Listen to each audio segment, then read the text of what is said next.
Welcome to the Spent the Rent podcast. I am your host, Patty Rose.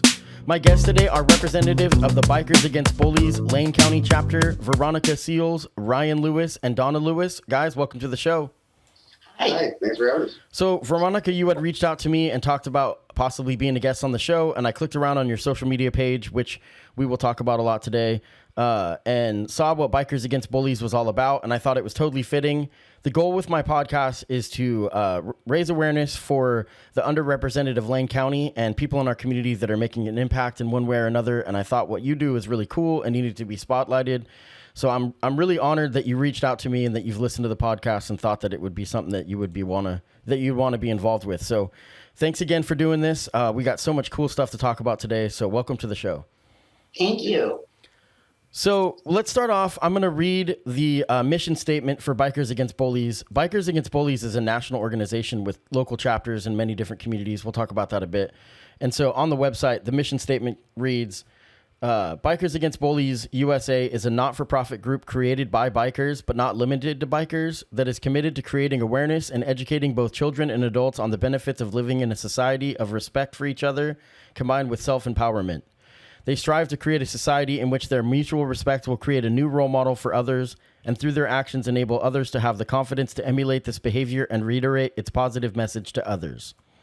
So Veronica, we'll start with you. You are the chapter president for Lane County. So tell me a little bit in your words what that means and what Bikers Against Bullies is all about. Well, we just want to empower children. I mean, we want to give them the tools that they need to not be bullied. And if they are being bullied, to believe in themselves enough to where, they're confident enough to not let it destroy them. I mean, a lot of kids are committing suicide, and one's as young as 7, and that's not okay. When you have kids that are 7 years old hanging themselves or overdosing or whatever, we need to step back as a community and say, what do we need to do to stop this? My niece committed suicide this last year, and she was 16, and that was shocking because I was already doing this, and it really opened my eyes to how close to home it hit. And most of our members have had suicide in their families at some point. So suicide is a real problem amongst our teens now and our children. Yeah, absolutely. And anybody that's followed my show knows that suicide prevention is something that's near and dear to my heart. I've had Sarah Schofield on my show a handful of times, and I will again. And she does a lot of work for suicide prevention. So if you're watching this, that's another podcast that I highly recommend you check out. We did. We awesome. Yeah. And so that's probably what brought you here. But yeah, so anyone listening too. So let's tell a little bit about your personal stories. Let's start with you, Ryan. You had mentioned, with Veronica mentioning suicide, I think it's a good segue into kind of what you had told me off air about your history as a younger child, basically witnessing a loved one take their own life. Speak on that childhood drama and kind of where you came from battling with that. Okay, well, yeah, I was about 12 years old. My parents split up, and my dad ended up committing suicide when I was 13, which led me into some alcohol and some poor decisions, which I, have then turned around eventually, but it took me a little bit. But just the effects that it has on a person, and even just the smallest person that you do think is insignificant in your life, it has a ripple effect that can destroy a lot of things. And so, yeah, I'm pretty passionate about changing that if we can. So now with Bikers Against Bullies, Ryan, how has that really helped? You had, like you said, battling addiction. You found redemption through self-empowerment and accountability. Speak on that a little bit and like what Bikers Against Bullies has allowed you to change about like an outlook. Well, right. Yeah. I mean, if I can change the mind of even one kid, it's worth it to me, because you get the places that you go as a slippery slope, and I'd kind of like to see that not happen. Yeah, for sure.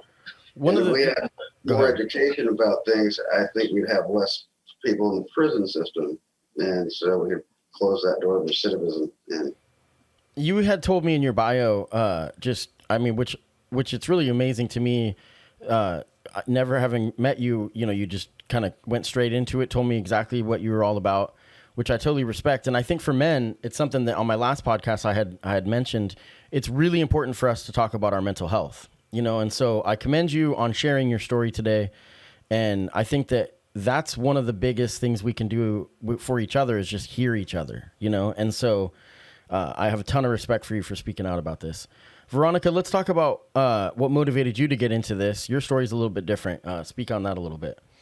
Well, I was a victim of a major violent crime, and it really messed me up for quite a while.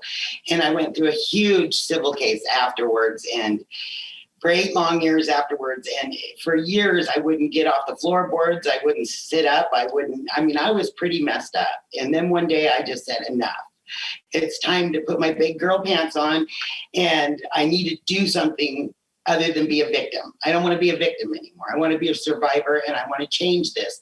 If I can just change it for one person and make their life better, then it's a better world. You know, I'm doing something that's turning this bad into a good, you know, because okay, what happened to me was bad, but now what can I do to make things good, you know, and never let anybody else feel like that or feel alone or a child or whatever, you know.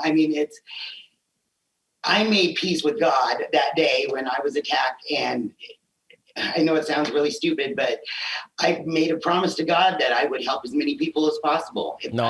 I think that's incredible. I know that in my own personal experiences, anytime I've felt pain, helping others has been the best medicine. So yeah, it really is. It really is. It takes, you know, your focus off when you're a victim. You're focusing on that crime, or you know, what happened to you or whatever.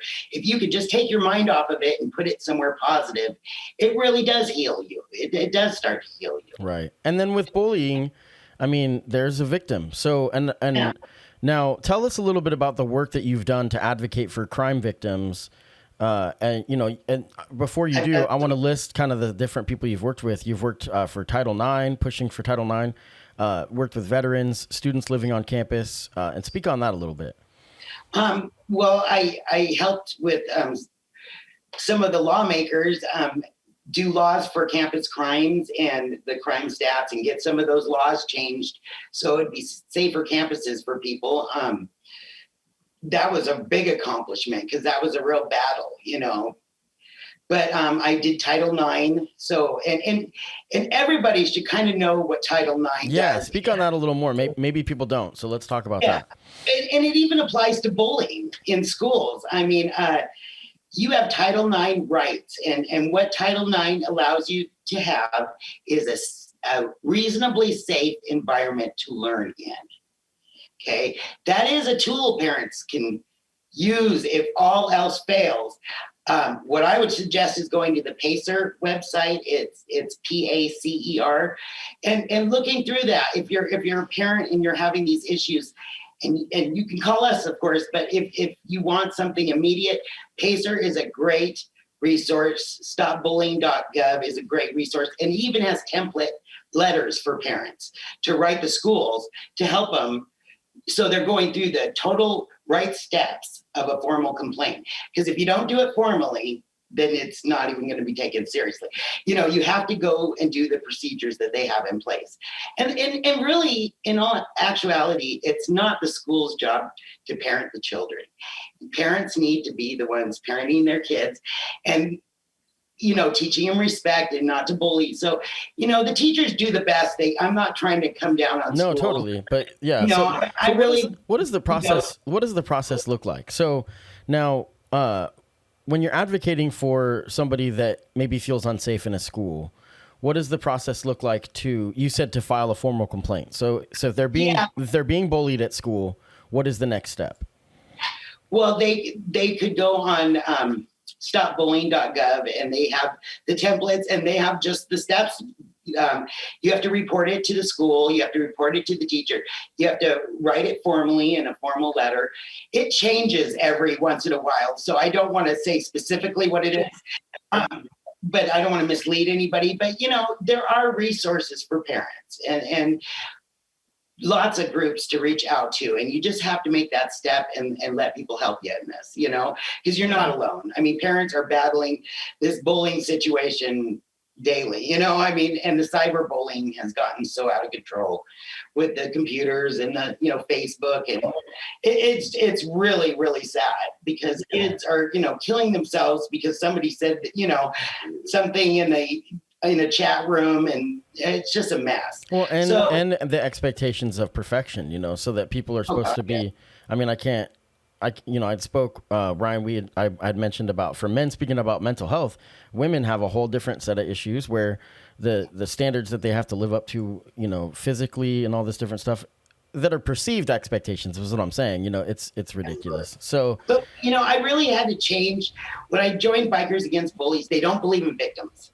yeah. So I really changed everything about who I kind of was for a minute, Sure. you know, I mean, and go to a totally different advocacy. You know, they don't even want the word advocacy, really. Sure. They are into empowerment. There is no victims. We empower ourselves and we build our confidence, and you got to believe in yourself. Right. You got to love yourself and know what that other person says is, that's their opinion, but you know better. I'm so glad you segued into that, because I had wrote down on my notes, the next thing was empowerment and mutual respect.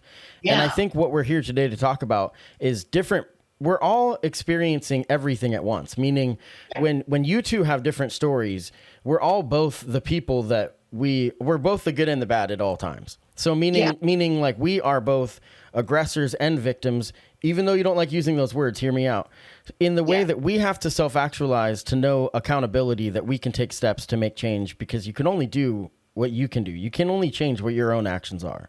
Yeah, and we really push that. Just what you said, you know, we can only do what we can with ourselves. I mean, we can't change another person, you know, per se, and they're going to believe what they believe. You just have to believe in yourself. Well, and it takes a lot of courage. So sometimes, like you had said, not calling yourself a victim, self-empowerment takes a lot of courage, because you feel beaten down and broken. And that's what something like Bikers Against Bullies can do, because you're just showing people, hey, we got your back. You know, and I've seen it work. I've seen these bikers make it work.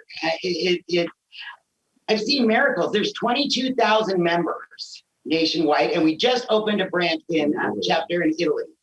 And so now it's expanding, and we're so excited because, you know, the paycheck is the reward of seeing the child smile or not be scared anymore, because he has an escort of 200 bikers behind him escorting him to school. That kid's going to feel pretty protected and okay, don't you think? So that's kind of, let's talk on that a little bit. So let's paint a picture here. So we have a kid getting bullied in school, and this is all hypothetical, but this is, we're going to talk about what the process could look like. And like you said, there's there's different rules and stuff we do have to follow, sure. But a kid's getting bullied. So what you're saying that if a kid's getting bullied, then you know, maybe you guys get contacted or somehow find out about it. And there's no intent on anything other than solidarity. It's not an intent of like intimidation. It's about solidarity. No, not at all. We actually will try to help the bully too. Sure. I mean, you know, you have to look at these kids that are bullying other kids. There's something going on. Right. And, you know, you have to empathize with that. Something's not right at home, or maybe there's something emotional, or, you know, whatever. So you have to stop and think there's a problem there too, and you got to address that too, right. You know, right. And that's the whole thing about accountability. But yeah, I think it'd be pretty rad if the problem persisted, and then you see, like you said, a bunch of bikers backing this kid up as he walks to school. He's like, "This is my crew. Works. It really does. This is my crew right here." You know. So you know, I want to say one thing. I want to talk about kind of the traditional anti-bullying campaigns can often create more forms of bullying. How is Bikers Against Bullies different than the typical traditional method? We're so non-traditional, it's not funny. You know, I am true believer in, I want real people doing this. I want, kids can smell, you know, a line of, you know what, a mile away. And I want people that have real experience, that have been there, done it, made mistakes, that are real, you know? Yeah, and I want that, because I see the kids react, like with Ryan. They adore him and they believe him when he's telling them something, because he's been there and done it, and they're going to take that seriously compared to somebody that's just sitting there reading out of a manual. We don't have a manual. We just wing it. We wing it in the way that we go per child. Every child is different and every situation is different. And we just try to make it better. Right. No matter what we got to do, we make it better. Now, Ryan, when you had kind of started seeking redemption and turning your life around and going into more of a positive direction, what kind of benefit did you find with like having positive role models and people that kind of believed in you? Is that something that was kind of most effective, or what was your process like? It's pivotal, really. You just got to surround yourself by positive people, and eventually you'll get that confidence back up. But I learned the hard way myself. Man, I don't really want anybody else to have to learn that way. So I try to just uplift the kids as much as you possibly can. I mean, usually by a case situation, depending upon their needs. But, we have build bike programs, mentorship programs, things of that nature. That it's nice, good one-on-one. You can get to know the person and take care of that. So it's not just all escorts. Like the other day, we helped Shelter Care raise toilet paper. They had no toilet paper, and they said, "Veronica, please, can you guys raise toilet paper in the community?" And we said, "You know what? Yeah," because it's really about the community coming together for a goal and making it happen. I don't care what it is. I'm proud of our community because we had a prom for our one of our people we help, and it was the most beautiful thing you've ever seen. I mean, pictures on the website. Oh yeah, there's pictures on our website. Nice prints. We get them beautiful, beautiful princess dresses. I mean, designer dresses. We get limos, we get DJs, and then all of us dress up in tuxedos and gowns, and we give them a prom like they've never had. Now, for a Down syndrome child, that's everything. Right. Yeah. So that's really cool. So doing a prom, you can get a group of people together from our community, maybe with Down syndrome or experiencing exceptionalities, someone that might just not, the big gathering may not work for and whatnot. I think that's really special. I think that's really amazing. It kind of started off as one of the Down syndrome girls told me she was ugly and she'd never be invited to a dance. And I said, "Oh, no. No, I don't think so." And I said, "You're beautiful." And we showed her how beautiful, and she is beautiful. Don't you agree? She is beautiful. And we still stay in contact with that family. We continue to be a part of their lives. We don't just fly in on bikes and then fly out and send that message. We get in down and dirty. And we do what we need to do to make a difference. Yeah, I think for the best way for anybody interested to find out more, you have a Facebook group that's open to anybody. And like you had said, early in this, and then in the mission statement of Bikers Against Bullies nationwide, that this is not only for bikers. This is for anybody interested in wanting to be a part of it. The Facebook group is open to anybody. So I'm a part of it, and I'm not somebody I'm afraid of bikes. No. So I'm terrible on a bicycle. So maybe one day I'll join you guys with a moped. But so I want to take a quick break and give a shout out to my title sponsor, and then we'll be back talking about some upcoming events and different things and ways that people can help. The Spent the Rent podcast is sponsored by Oregon Cashflow Pro, featuring Wealth Care Wednesdays, the live stream, a Q&A on all things finance. Go to OregonCashflowPro.com to find out more. More wealth, less debt, fast at Oregon Cashflow Pro. Okay, so let's talk about events. You had talked about a prom, organizing proms, and have you done that in Eugene, Springfield, in Lane County? Yes, we did, and boy, was that rough during COVID. Oh my goodness. So this was within the last year, and we're gonna talk about one of the events coming up and is the ride for the 81st to Sturgis, and you are all invited August 1st to Lincoln City to join our founder and a whole bunch of the best in custom bikes. And there's a few famous people and a few different other people showing up, and they're going to have a big thank you party for the community. So, and that's awesome. So 7 states, it'll be covering 7 states starting where at? Is it down in Southern California? Yeah. Well, see, our headquarters is in Montana. Yeah. Right. Yeah, but we have chapters in every state, and they're going to pick up people as they go along. Did you guys go to Sturgis last year? I'm curious. No, we didn't. Yeah, that's a topic that I don't want to get destroyed by a bunch of bikers on, because I had definite opinions, but it's tough. This whole COVID situation is so tough. And this is where I want to have a conversation about mutual respect. that a lot of times people will look at each other, and this one thing that we've already been so divided in so many different ways. But when I know I caught myself watching the news, and the news is trying to stoke the flames of being like, well, look at these people living their lives. I'm like, well, this is the really difficult thing about America, is that we're supposed to be allowed to live our lives. So unfortunately, there was a lot of life lost and different things. And I'm not targeting, every one of us has handled COVID in questionable ways. Let's be real. Yeah. But man, it was a tough situation. So the positive, let's look forward, is that for the 81st Sturgis, hopefully COVID is a thing of the past. Hopefully we're starting to, I mean, it's not, but the numbers are so down, and hopefully this year looks a lot better with a lot less criticism, because last year I was rough, We weren't planning to go anyway because we had stuff. We just had opened our chapter. See, we're a new chapter. They had no chapters in Oregon when I came along, and they wanted to open a chapter. So this was the first one. Was that November? Yeah, November is when we started this. Well, wow. So this is kind of an up and coming new thing. We've That's done great. a lot. Yeah, the Facebook page shows a ton. One of the main things that you've been kind of plugging and pushing for is JoJo. And I used a picture of JoJo for the flyer for this episode, so anybody that clicked to find it saw how adorable she is. Isn't she the sweetest? She is very sweet. So she's a 5-year-old girl. Talk about JoJo. She's a 5-year-old girl who... She's our hero. I mean, she has a very rare condition and disease, and it's a terminal, and she just has the spirit of a million people. I mean, she is so beautiful, and her soul is so full of life, and you would think if one of us were up there facing what she's facing, and in the doctor's offices and in surgery or whatever, in the hospital constantly, it would be really hard.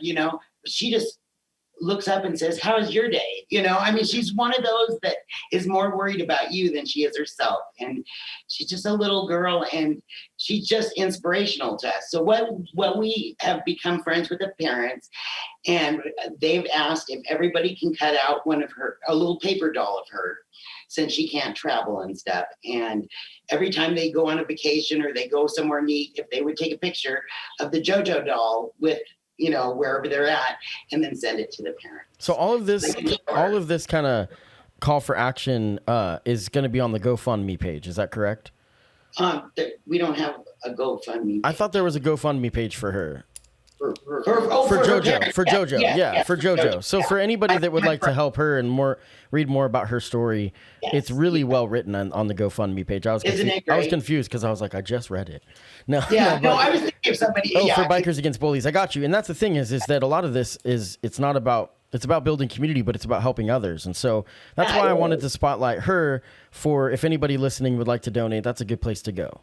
JoJo is something, and when you have such a rare disease, the expenses just pile up for the family. So it does, and her parents are just such beautiful people that any way we can help, we've tried. We'll try to help and get the word out, so we get the JoJo doll at so many places, because the little girl loves that. Yeah, it's pretty cool. So was her father's name Donnie? Was that correct? Yes. So I want to give a shout out to Donnie for giving us approval to use her. I wanted to ask permission to at least to use that on a flyer. So shout out to Donnie for that, and shout out to JoJo. We love you, JoJo. So now, I want to drill it home.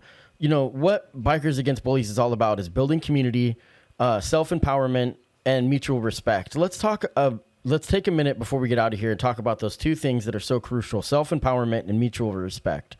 With self-empowerment, I think I don't know which, they go side by side. So, in order to deal with the whole situation of bullying, like you had said before, a lot of times bullies themselves are feeling some kind of trauma or pain, and you can go about it in many ways. You can go about it wrong by taking it out on someone else or taking it out on yourself. So tell me a little bit about how you feel like if you are self-empowered to respect yourself, that you can then show signs of mutual respect. That's a tough one. No, that's an easy one. I mean, in reality, okay, you have a child sitting there, and he's having a real bad time being bullied, okay? What's the number one thing that kid's doing at that moment? He's in the moment. He's living in that terror, that fear. He's not seeing what could be great 5 years from now or 10 years from now. He's not believing in himself. He's thinking he's ugly or whatever. And you got to build that confidence and let him know that each and every one of us on this planet has something unique and special about us, you know, and talent. We all have talents. We just have to figure out what those talents are and then run with it.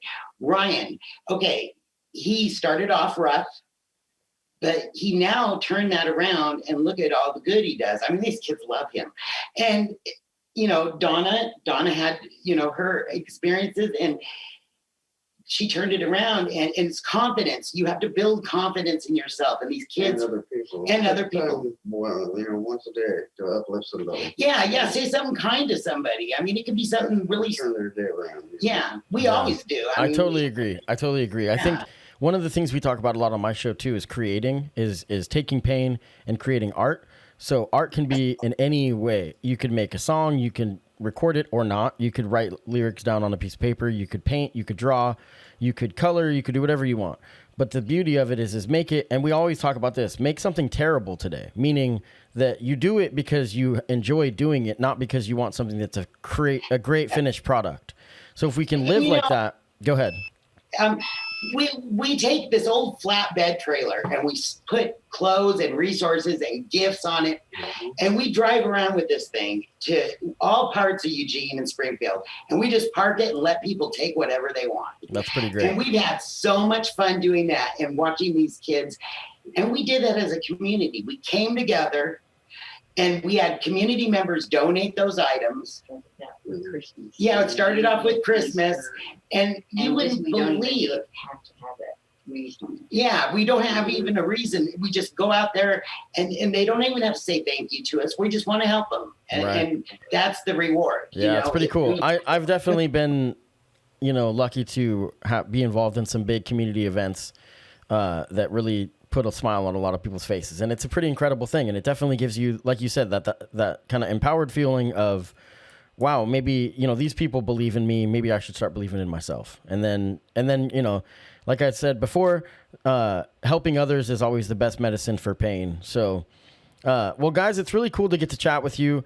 For anybody listening, I encourage them to follow the Bikers Against Bullies Lane County chapter Facebook group. And then there's a link to the website for Bikers Against Bullies USA in the show notes of this.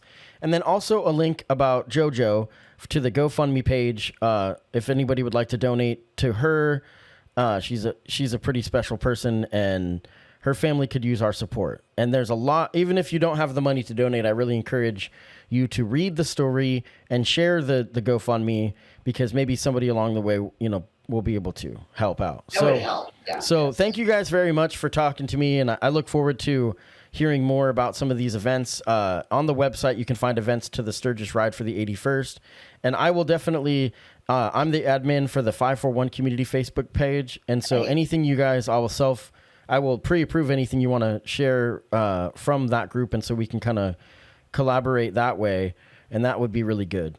So Great. Ryan and Lewis, if anybody ever needs help, they can contact absolutely. us. And now that I know that there's the one thing that I think that what you bring to the table that I'd like to touch on is that there's pockets in our communities. We're all different people with different experiences and different interests and ways of finding a positive outlook. I mean, we're all going to have to look at it differently to come to the same place.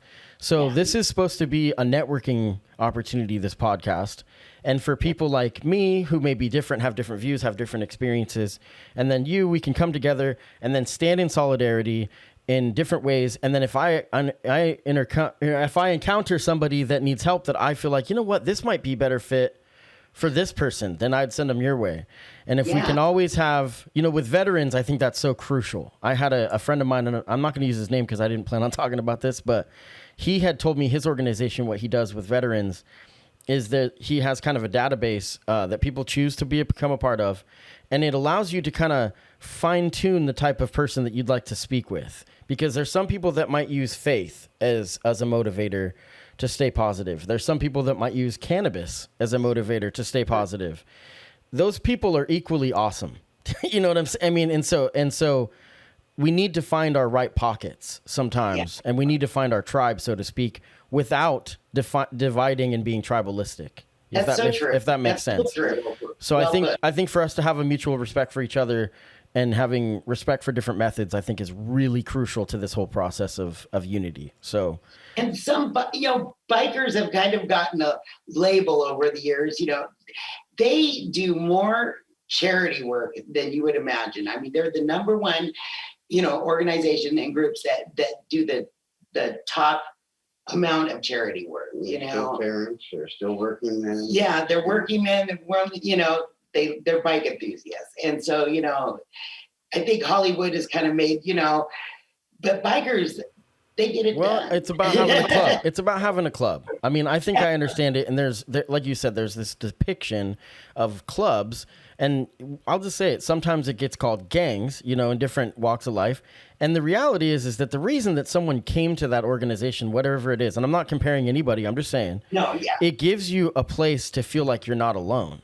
Yeah. And so the thing is that until we can understand the psychology of, like I just said, different pockets of people, how are we supposed to understand the positive that can come from it, from having somebody that stands behind you in all ways and has your back? And I'm not encouraging, some of the stuff that happens with gangs, and even with every rough and tumble organization, bikers are not a monolithic thing. Everybody's different. You know what I'm saying? You're going to have people that are pretty aggressive, and you're going to have some great people. It is what it is. And it is what it is, and that's it. And there's a time and a place. But the beauty of it is that it's a lot of people that didn't necessarily know where to turn that kind of came together and have made positives from it. And anybody that doesn't see that's not looking hard enough, and I've known that my whole life. Growing up in Salem, one of my babysitter's husband was a biker. I don't know who he ran with or rode with, but and he's this big tough dude. But he taught me about kindness, empathy, compassion, and they really believe in respect and loving myself. And so. Well, thank you guys very much. I appreciate everything you're doing. Thanks for coming on the podcast. And I'm going to end this with a song. This is What Can I Say by Coldfire.